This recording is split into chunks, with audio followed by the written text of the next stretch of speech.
Hey folks, this is a quick tutorial on how to cheat and beat the very popular Flappy Bird game. I've been playing it for about a week now and it has totally consumed my life.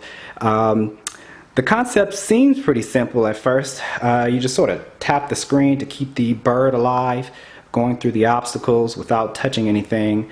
And of course, I'm sure as you know, that is a lot easier said than done.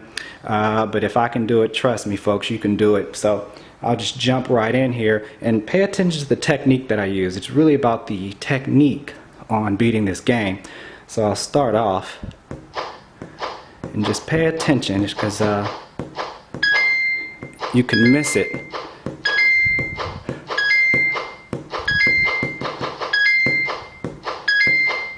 See right there?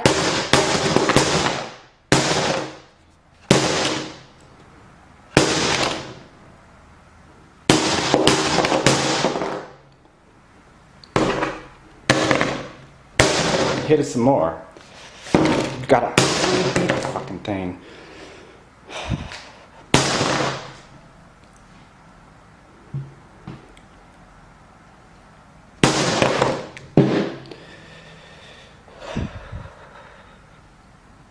I hate that game.